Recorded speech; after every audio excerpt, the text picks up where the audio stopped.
Chapter 6. The Journey from Platform 9 3/4. Now, what would be interesting is to see what happens during Chapter 9 3/4.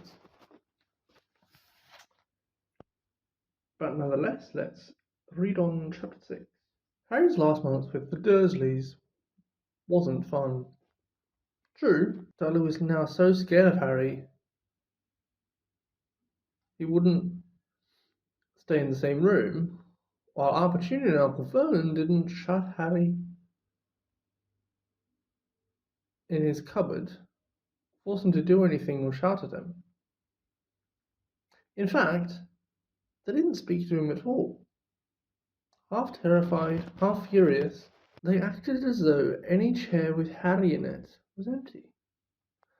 Although this was an improvement in many ways, it did become a bit depressing after a while. Harry kept going to his room with his new owl for company.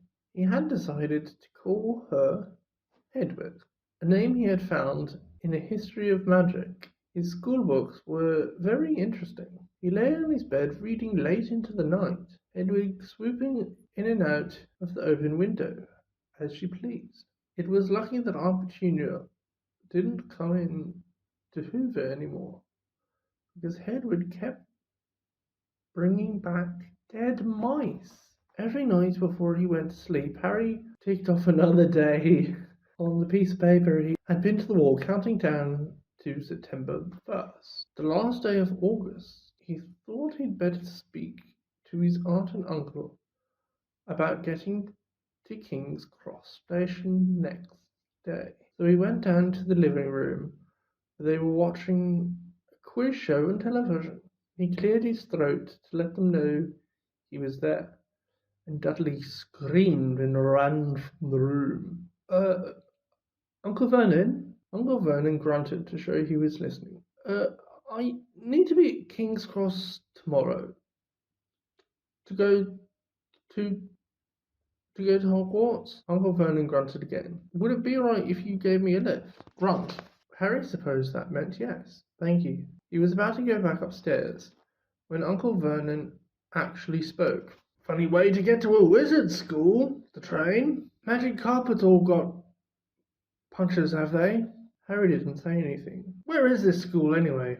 I don't know, said Harry, realizing this for the first time. He pulled the ticket Hagrid gave him out of his pocket. I just take the train from platform 9 3/4 at 11 o'clock, he read. His aunt and uncle stared. Platform what? 9 3/4. Don't talk rubbish, said Uncle Vernon. There's no platform 9 3/4. It's on my ticket. Barking, said Uncle Vernon. Howling mad, the lot of them, you'll see.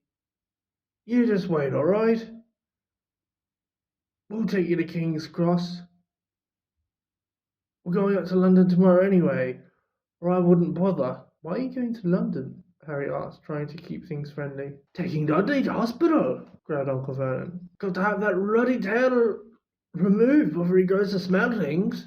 Harry woke up at 5 o'clock the next morning and was too excited and nervous to go back to sleep. He got up and pulled on his jeans because he didn't want to walk into the station in his wizard's robes. He changed on the train. He checked his Hogwarts list yet again to make sure he had everything he needed. Saw that Hagrid was shut safely in the cage, and then paced the room, waiting for the Dursleys to get up. 2 hours later, Harry's huge, heavy trunk had been loaded into Dudley's car. Aunt Petunia had talked Dudley into sitting next to Harry, and they had set off. They reached King's Cross at 10:30. Uncle Vernon dumped Harry's trunk onto a trolley and wheeled it into the station for him. Harry thought this was strangely kind, until Uncle Vernon stopped dead, facing the platforms with a nasty grin on his face. Well, there you are, boy. Platform 9, platform 10. Your platform should be somewhere in the middle. But they don't seem to have built it yet, do they? He was quite right, of course. There was a big plastic number 9 over one platform and a big plastic number 10 over the other one next to it. And in the middle, nothing at all. Have a good term, said Uncle Vernon with an even nastier smile.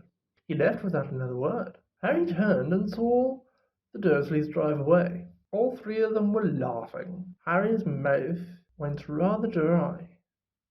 What on earth was he going to do? He was starting to attract a lot of funny looks because of Hedwig. He'd have to ask someone. He stopped a passing guard, but didn't dare mention platform 9 3/4.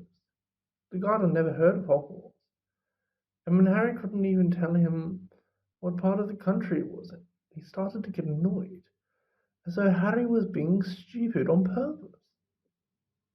Getting desperate, Harry asked for the train that left at 11 o'clock, but the guard said there wasn't one. In the end, the guard strode away, muttering about time wasters. Harry was now trying hard not to panic. According to the large clock over the arrivals board, he had 10 minutes left to get on the train to Hogwarts. He had no idea how to do it. He was stranded in the middle of a station, with a trunk he could hardly lift, a pocket full of wizard money, and a large owl. Hagrid must have forgotten to tell him something you had to do, like tapping on the third brick to the left to get to Diagon Alley. He wondered if he should get out his wand and start tapping the ticket box between platforms 9 and 10. At that moment, a group of people passed behind him, and he caught a few of the words they were saying. Packed with muggles, of course. Harry swung around. The speaker was a plump woman who was talking to 4 boys, all with flaming red hair. Each of them was pushing a trunk like Harry's in front of them, and they had an owl. Now what's the platform number? Said the boy's mother. 9 3/4, piped a small girl, also red-headed, who was holding her hand. Mum, can't I go? You're not old enough, Ginny. Now be quiet. All right, Percy, you go first.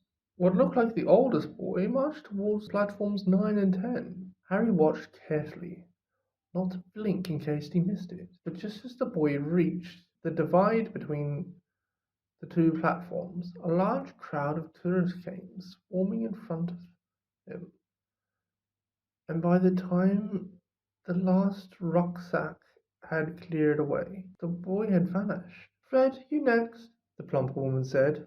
I'm not Fred, I'm George, the boy said. Honestly, woman, you call yourself our mother. Can't you tell I'm George? Sorry, George, dear. I'm only joking. I am Fred, the boy said. And off he went. His twin called after him to hurry up, and he must have done, because a second later he had gone. But how had he done it? Now the third brother was walking briskly towards the ticket barrier.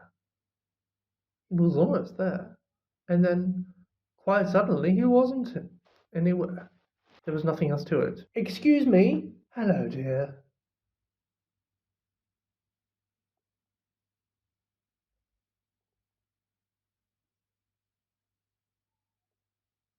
First time at Hogwarts? Ron's new too. She pointed at the last and youngest of her sons. He was tall, thin, and gangly, with freckles, big hands and feet, and a long nose. Yes, said Harry. The thing is, I don't know how to get on the platform, she said kindly, and Harry nodded. Not to worry.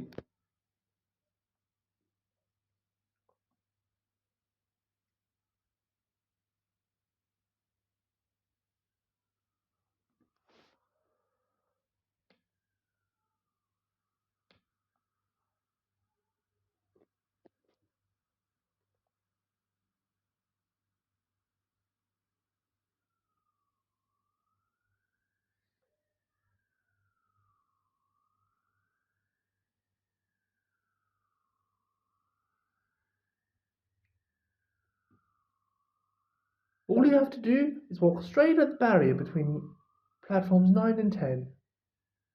Don't stop, be scared you crash into it. That's very important. Best bit of do it a bit of a best do it a bit of a run if you're nervous. Go on. Go now before run. Okay. He pushed his trolley round and started at the barrier. It looked very solid. He started to walk towards it. People joiced him on their way to platforms 9 and 10. Harry walked more quickly. He was going to smash into that ticket box, and then he'd be in trouble. Leaning forward on his trolley, he broke into a heavy run. The barrier was coming nearer and nearer. He wouldn't be able to stop. The trolley was out of control. He was a foot away. He closed his eyes, ready for the crash. It didn't come. He kept on running. He opened his eyes. A scarlet steam engine was waiting next to a platform packed with people. A sign overhead said Hogwarts Express. 11 o'clock. Harry looked behind him and saw a wrought iron archway where the ticket box had been. With the word platform 9 and 3/4 on it, he had done it. Smoke from the engine drifted over the heads of the chattering crowd, while cats of every colour wound here and there between their legs. Owls hooted at each other in a disgruntled sort of way over the babble and the scraping of heavy metal trunks. The first few carriages were already packed with students, some hanging out of the window to talk to their families, some fighting over seats. Harry pushed his trolley down the platform in search of an empty seat. He passed a round-faced boy who was saying, "Gran, I've lost my toad again." "Oh, Neville," he heard the older woman sigh. A boy with dreadlocks was surrounded by a small crowd. "Give us a look, Lee, go on!" The boy lifted the lid of a box in his arms, and the people around him shrieked and yelled as something inside poked out a long, hairy leg. Harry pressed on through the crowd until he found an empty compartment near the end of the train. He put Hedwig inside first, and then started to shove and heave his trunk towards the train door. Okay. He tried to lift it up the steps, but could hardly raise one end, and twice he dropped it painfully on his foot. "Want a hand?" It was one of the red-headed twins he'd followed through the ticket box. "Yes, please," Harry panted. "Oi, Fred, come here and help." With the twins' help, Harry's trunk was at last tucked away in a corner of the compartment. "Thanks," said Harry, pushing his sweaty hair out of his eyes. "What's that?" said one of the twins, suddenly pointing at Harry's scar. "Blimey," said the other twin. "Are you?" "He is," said the first twin. "Aren't you?" he added to Harry. "What?" said Harry. "Harry Potter." "Oh, him," said Harry. "I mean, yes, I am." The two boys gawped at him, and Harry felt himself going red. Then, to his relief, a voice came floating through the train's open door. "Fred, George, are you there?" "Coming, Mum." With a last look at Harry, the twins hopped off the train. Harry sat down next to the window, where, half hidden, he could watch the red-headed family on the platform and hear what they were saying. Their mother had just taken out her handkerchief. Ron, you got something on your nose. The youngest boy tried to jerk out of the way, but she grabbed him and began rubbing the end of his nose. Mum, got off. Ah, has Icky Ronnie got something on his nose? Said one of the twins. Shut up, said Ron. Where's Percy? He's coming now. The oldest boy came striding into sight. He had already changed into his billowing black Hogwarts robes, and Harry noticed a shiny red and gold badge on his robes with the letter P on it. Can't stay long, Mother, he said. I'm up front. The prefects have got 2 compartments to themselves. Are you a prefect, Percy? Said one of the twins, with an air of great surprise. Should have said something, we'd no idea. Hang on, I think I remember him saying something about it, said the other twin. Once, or twice, a minute, all summer. Oh, shut up, said Perfy, the prefect. How come Percy gets new robes anyway? Said one of the twins. Because he's a prefect, said their mother fondly. All right, dear. Well, have a good term. Send me an hour when you get there. She kissed Percy on the cheek, and he left. Then she turned to the twins. Now you two, this here, behave yourselves. If I get one more out telling me you've blown up a toilet or blown up a toilet, we never blow up a toilet.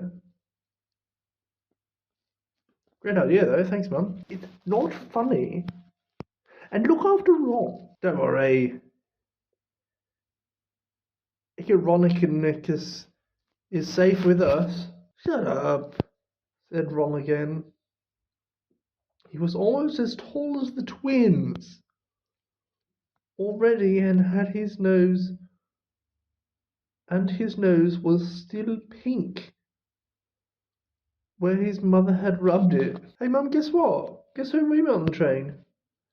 Harry leant back quickly so they couldn't see him looking. You know that black-haired boy who was near us in the station? You know who he is? Who? Harry Potter. Harry heard the little girl's voice. Oh, Mum, can I go on the train and see him? Mum, oh please. I've already seen him, Ginny. And the poor boy isn't something you goggle at in a zoo. Is he really, Fred? How do you know? I asked him. Saw his scar. It's really there, like lightning. Poor dear. No wonder he was alone. I wondered. He was ever so polite when he asked how to get on the platform. Never mind that. Do you think he remembers what you know who looks like? The mother suddenly became very stern.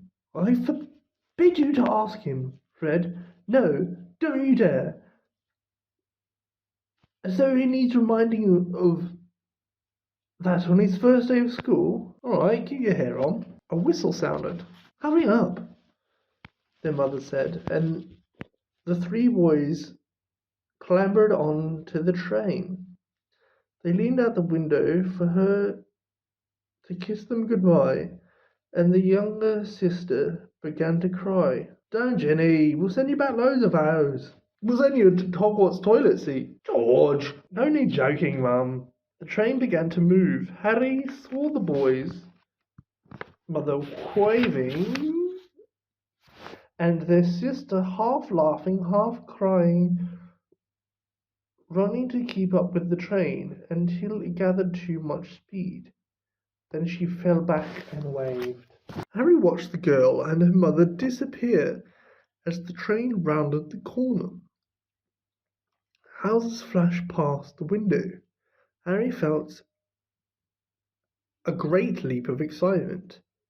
He didn't know what he was going to be better than what he was leaving behind. The door of the compartment slid open, and the youngest red-headed boy came in. Anyone sitting there? He asked, pointing at the seat opposite Harry. Everywhere else is full. Harry shook his head, and the boy sat down. He glanced at Harry and then looked quickly out the window, pretending he hadn't looked. Harry saw he still had a black mark on his nose. Hey, Ron, the twins were back. Yes, we're going down the middle of the train. Lee Jordan's got a giant tarantula down there. Right, mumbled Ron. Harry, said the other twin, did we introduce ourselves? Fred and George Weasley. And this is Ron, our brother. See you later, then. Bye, said Harry and Ron. Are you really Harry Potter? Ron blurted out. Harry nodded. Oh, well, I thought it might be one of Fred and George's jokes, said Ron. And have you really got the, you know? He pointed at Harry's forehead. Harry pulled back his fringe to show the lightning scar. Ron started. So that's where you know who? Yes, said Harry, but I can't remember it. Nothing, said Ron eagerly. Well, I remember a lot of green light, but nothing else. Wow, said Ron. He sat and stared at Harry for a few moments. Then, as though he had suddenly realized what he was doing, he looked quickly at the window again. Are all your family wizards? Asked Harry, who found Ron just as interesting as Ron found him. Yes, I think so, said Ron. I think Mum's got a second cousin who's an accountant. But we never talked to him. So you must know lots of magic already. The Weasleys were clearly one of those old wizarding families the pale boy in Diagon Alley talked about. I heard you went to live with Muggles, said Ron. What are they like? Horrible. Well, not all of them. My aunt and uncle and cousin are, though. Wish I had 3 wizard brothers. 5, said Ron. For some reason he was looking gloomily. I'm the 6th in our family to go to Hogwarts.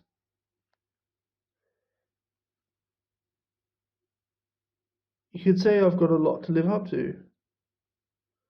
Bill and Charlie have already left. Bill was head boy, and Charlie was captain of Quidditch. Now Percy's prefect. Fred and George mess around a lot, but they still get really good marks. And everyone thinks they're really funny. Everyone expects me to do as well as the others. But if I do, it's no big deal because they did it first. You never get anything new either. With 5 brothers, I've got Bill's old robes, Charlie's old wand, and Percy's old rat. Ron reached inside his jacket and pulled out a fat grey rat, which was asleep. His name's Scabbers and he's useless. He hardly ever wakes up. Percy got an hour from Dad for being made a prefect. But they couldn't have... I got Scabbers instead. Ron's ears went pink. He seemed to think he'd said too much, because he went back to staring out of the window. Harry didn't think there was anything wrong with not being able to afford an owl. After all, he'd never had any money in his life until a month ago, and he told Ron so. All about having to wear Dudley's old clothes and never getting proper birthday presents.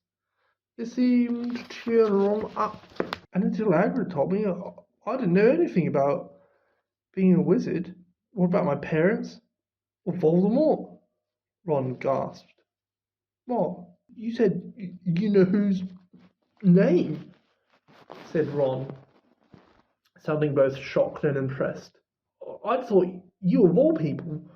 I'm not trying to be brave or anything, saying the name, said Harry. I just never knew you shouldn't. See what I mean? I've got loads to learn, I bet. He added, voicing for the first time something that had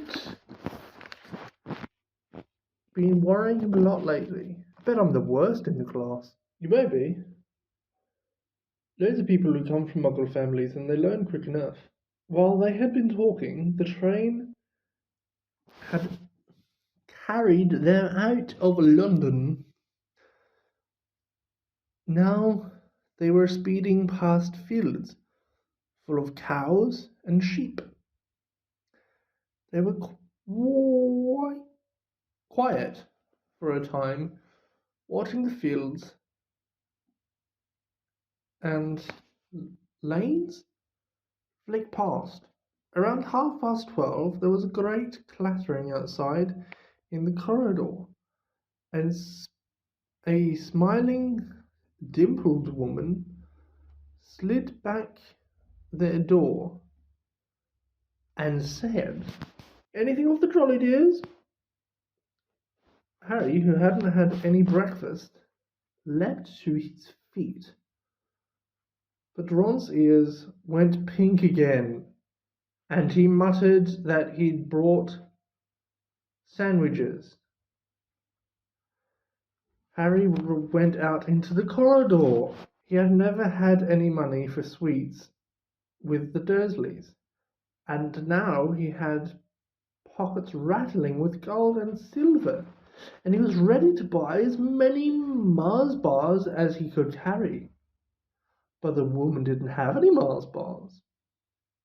What she did have were Bertie Bott's every flavoured beans, Dribble's best blowing gum, chocolate frogs, pumpkin pasties, cauldron cakes, licorice wands, and a number of other strange things Harry had never seen in his life. Not wanting to miss anything, he got some of everything and paid the woman 11 silver sickles and 7 bronze notes. Ron stared as Harry brought it all back into the compartment and tipped it on an empty seat. Hungry, are you? Starving, said Harry, taking a large bite out of a pumpkin pasty. Ron had taken out a lumpy package and unwrapped it. There were 4 sandwiches in there. He pulled one of them apart and said, "She always forgets I don't like corned beef. Swap you for one of these?" said Harry, holding up a pasty. "Go on. I don't want this. It's all dry." "She hasn't got much time," he added quickly. "You know, with 5 of us. Go on, have a pasty," said Harry, who had never had anything to share before, or indeed anyone to share it with. It was a nice feeling sitting there with Ron, eating their way through all Harry's pasties and cakes.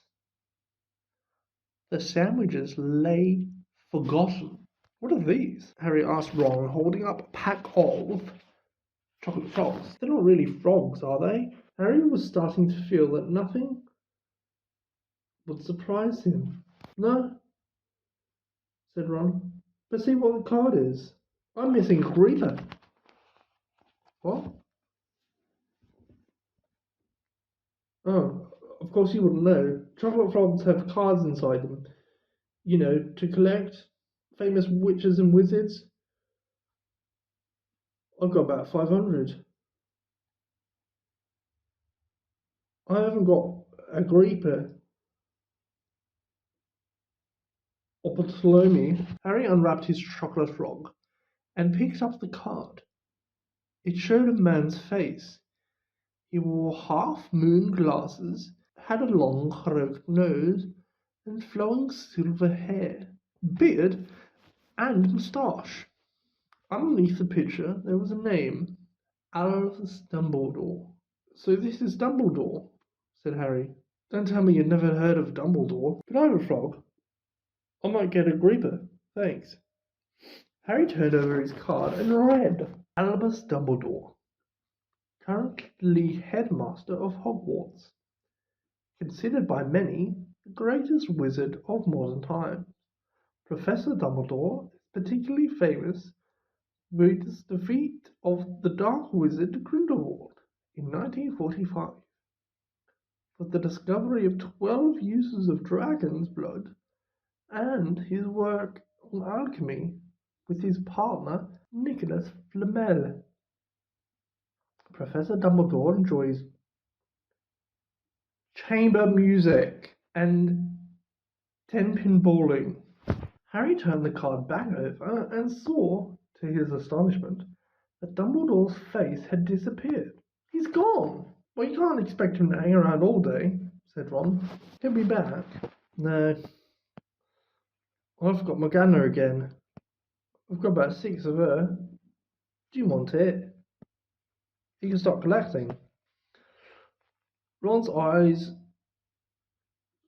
strayed to the pile of chocolate frogs waiting to be unwrapped. Help yourself, said Harry. But in, the Muggle world, people just stay put in photos, do they? Well, they don't move at all. Ron sounded amazed. Weird. Harry stared as Dumbledore sidled back into the picture on his card and gave him a small smile. Ron was more interested in eating the frogs than looking at famous witches and wizards, but Harry couldn't keep his eyes off them. Soon he had not only Dumbledore and Morgana, but Heinz and Woodcroft, Albert, Gruen, Kersey, Perlectus, and Merlin. He finally tore his eyes away from Drudas Clodna, who was scratching her nose to open a bag of Bertie Bott's every flavoured beans. You want to be careful with those, Ron warned Harry. When they say every flavour, they mean every flavour. You get all the ordinary ones like chocolate and peppermint and marmalade, but then you get spinach and liver and tripe. George reckons he got a bogey flavoured one once. Ron picked up a green bean, looked at it carefully, and bit into a corner. Ugh. See? Sprouts. They had a good time eating the every flavour beans. Harry got toast, coconut, baked bean, strawberry, curry, grass, coffee, sardine, and was even brave enough to nibble the end of a funny grey one Ron wouldn't touch, which turned out to be pepper. The countryside, now flying past the window, was becoming wild. The neat fields had gone. Now there were woods, twisting rivers, and dark green hills. There was a knock on the door to their compartment, and the round-faced boy Harry had passed on platform 9 3/4 came in. He looked tearful. Sorry, but have you seen a toad at all? When they shook their heads, he wailed. I've lost him. He keeps getting away from me. He'll turn up, said Harry. Yes, said the boy miserably. Well, if you see him, he left. Don't know why I so bothered, said Ron. If I'd brought a toad, I'd lose it as quick as I could. Mind you, I brought Scabbers, so I can't talk. The rat was sitting, still snoozing on Ron's lap. He might have died and he wouldn't know the difference, said Ron in disgust. I tried to turn it yellow yesterday to make it more interesting, but the spell didn't work. I'll show you, look. He rummaged around in his trunk and pulled out a very battered looking wand. It was chipped in places and something white was glinting at the end. You know, Cornhair is nearly poking out. Anyway, he just raised his wand when the compartment door stood open again. The toadless boy was back, but this time he had a girl with him. She was already wearing her new Hogwarts robes. Has anyone seen a toad? Neville has lost one, she said. She had a bossy sort of voice, lots of bushy brown hair, and rather large front teeth. We already told him we haven't seen it, said Ron. But the girl wasn't listening. She was looking at the wand in his hand. Oh, are you doing magic? Let's see then. She sat down. Ron looked taken aback. All right. He cleared his throat. Sunshine, daisies, buttermellow. Turn this stupid fat rat yellow. He waved his wand, but nothing happened. Scabbers stayed grey and fast asleep. Are you sure that's a real spell? Well, it's not very good, is it? I tried a few simple spells just for practice, and it's all worked for me. Nobody in my family is magic at all. And it was ever such a surprise when I got my letter. But I was ever so pleased. Of course, I mean, it's the very best school of witchcraft there is. I've heard. I've learned all our sets of books by heart. Of course. I just hope it will be enough. I'm Hermione Granger, by the way. Who are you? She said all this very fast. Harry looked at Ron and was relieved to see his stunned face that he hadn't learned all the sets of books of heart either. I'm Ron Weasley, Ron muttered. Harry Potter. Are you really? I know all about you, of course. I've got a few extra books. Background reading. And you're in modern magical history and the rise and fall of the dark arts and great wizarding events of the 12th century. Am I? Said Harry, feeling dazed. Goodness. Didn't you know? I'd have found out everything if it was me, said Hermione. Do either of you know what house you'll be in?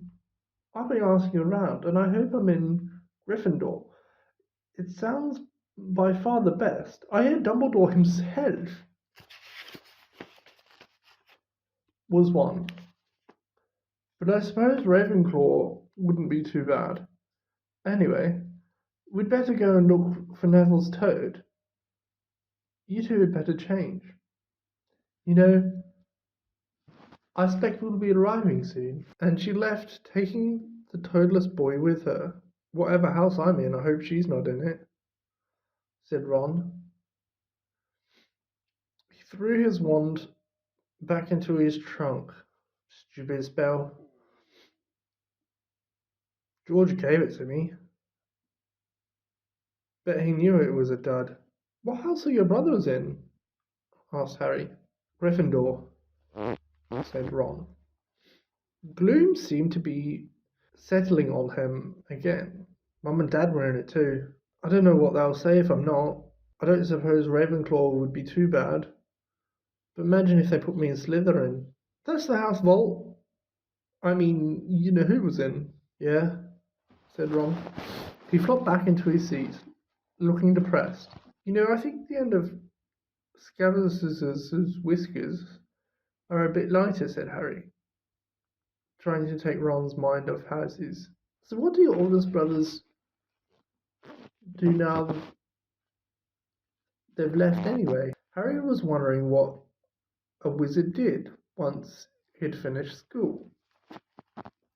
Charlie's in Romania studying dragons. And Bill's in Africa doing something for Gringotts, said Ron. Did you hear about Gringotts? It's been all over the Daily Prophet, but I don't suppose you get that with the Muggles. Someone tried to rob a high security vault. Harry started. Really? What happened to them? Nothing. That's why it's such big news. They haven't been caught. My dad said it must have been a powerful dark wizard to get round Gringotts, but they don't think they took anything. That's what's odd. Of course, everyone gets scared when something like this happens. In case you know who's behind it. Harry turned this news over in his mind. He was starting to get a prickle of fear every time you know who was mentioned. He supposed this was all part of entering the magical world, but it had been a lot more comfortable saying Voldemort without worrying. What's your Quidditch team? Ron asked. I don't know any, Harry confessed. What? Ron looked dumbfounded. Oh. You wait, it's the best game in the world. And he was off explaining all about the 4 balls and the positions of the 7 players, describing famous games he'd been to with his brothers and the broomsticks he'd like to get if they had the money. He was just taking Harry through the finer points of the game when the compartment door slid open yet again. It wasn't Neville, the toeless boy, or Hermione Granger this time. 3 boys entered, and Harry recognized the middle one at once. It was the pale boy from Madame Malcolm's robe shop. He was looking at Harry with a lot more interest than he'd shown back in Diagon Alley. Is it true? They're saying all down the train that Harry Potter's in this compartment. So it's you, is it? Yes, said Harry. He was looking at the other boys. Both of them were thickest and looked extremely mean. Standing either side of the pale boy, they looked like bodyguards. Oh. This is Crabbe, and this is Goyle, said the pale boy, carelessly noting where Harry was looking. My name's Malfoy. Draco Malfoy. Ron gave a slight cough, which might have been hiding a snigger. Draco Malfoy looked at him. Think my name's funny, do you? No need to ask who you are. My father told me all the Weasleys have red hair, freckles, and more children than they can afford. He turned back to Harry. You will soon find some wizarding families are much better than others, Potter. You don't want to go making friends with the wrong sort. I can help you there. He held out his hand to shake Harry's, but Harry didn't take it. I think I can tell the wrong sort for myself, thanks, he said coolly. Draco Malfoy didn't go red, but a pink tinge appeared in his pale cheeks. I'd be careful if I were you, Potter, he said slowly. Unless you're a bit of a ploiter. You go the same way as your parents. They didn't know it was good for them either. You hang around with riff-raff like Weasleys, and that Hagrid, and he'll rub off on you. Both Harry and Ron stood up. Ron's face was as red as his hair. Say that again, he said. Oh, you're going to fight us, are you? Malfoy sneered. Unless you get out now, said Harry, more bravely than he felt, because Crabbe and Goyle were a lot bigger than him and Ron. But we don't feel like leaving, do we, boys? We've eaten all our food, and you still seem to have some. Goyle reached towards the chocolate frogs next to Ron. Ron leapt for it, but before he'd so much as touched Goyle, Goyle let out a horrible yell. Scabbers the rat was hanging off his fingers. Sharp little teeth sunk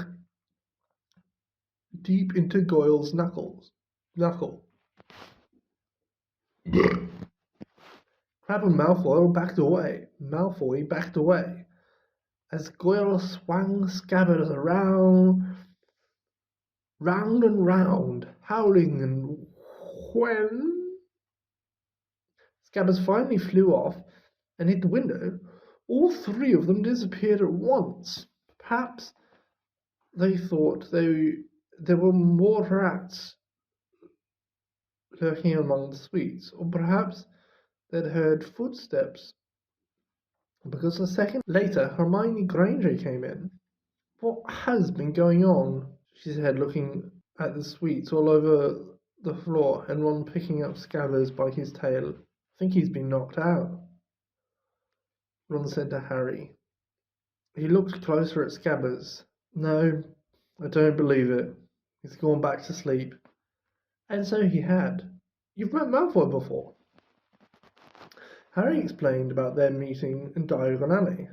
"I've heard of his family. They were some of the first to come back to our side after you-know-who disappeared. Said they'd been bewitched. My dad doesn't believe it. He says Malfoy's father didn't need an excuse to go over to the dark side." He turned to Hermione. "Can we help you with something?" "You'd better hurry up and put your robes on. I've just been up the front to ask the driver, and he says we're nearly there." "You haven't been fighting, have you? You'll be in trouble before we get there." "Scabbers have been fighting, not us," said Ron,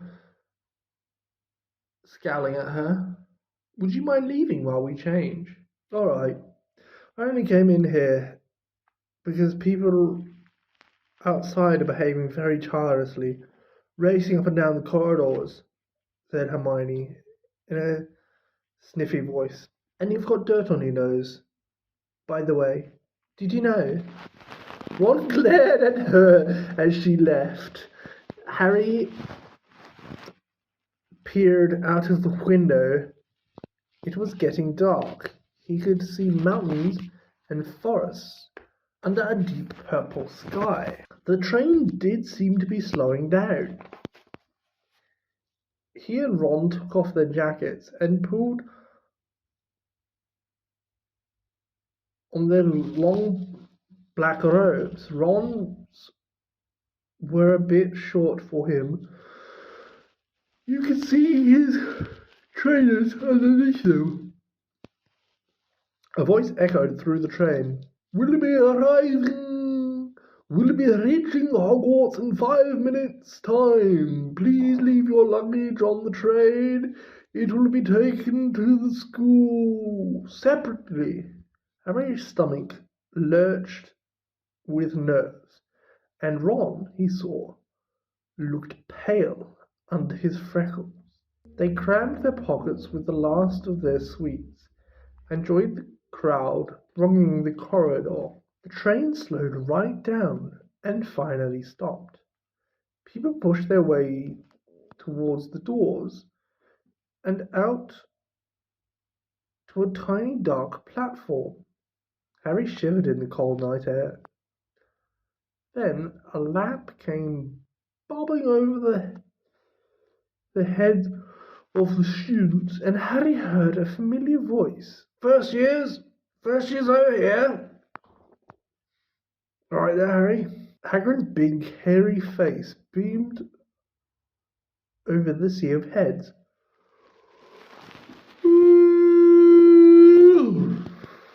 "Come on, follow me. Any first years, mind your step now.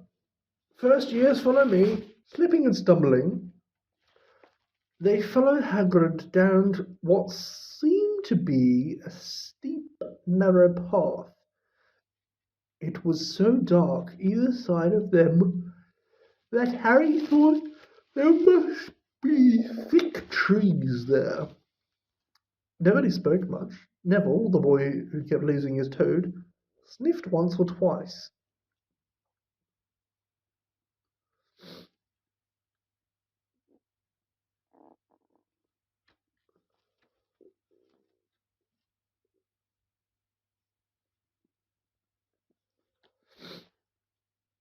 You get your first sight of Hogwarts in a sec, Hagrid called over his shoulder. Just round this bend here. There was a loud "Ooh!" The narrow path opened suddenly onto the edge of a great black lake, painted high mountain on the other side, its windows sparkling in the starry night sky, was a vast castle with many turrets and towers. No more than 4 to a boat, Hagrid called, pointing to a fleet of little boats sitting in the water by the shore. Harry and Ron were followed into their boat by Neville and Harry. Everyone in, shouted Hagrid, who had the boat to himself. Right then, forward! And the fleet of little boats moved off all at once, gliding across the lake, which has a swing. Everyone was silent, staring up at the great castle overhead. It towered over them as they sailed nearer and nearer to the cliff on which it stood. Heads down, yelled Hagrid as the first boats reached the cliff. They all bent their heads, and the little boats carried them through a curtain of ivy which was wide opening in the cliff face. They were carried along a dark tunnel which seemed to be taking them right underneath the castle until it reached a kind of underground harbour where they clambered out on the Oh, you there! Is this your turn? Said Hagrid, who was checking the boats as people climbed out of them. Trevor! Cried Neville blissfully, holding out his hands, then clambered up a passageway in the rocks after Hagrid.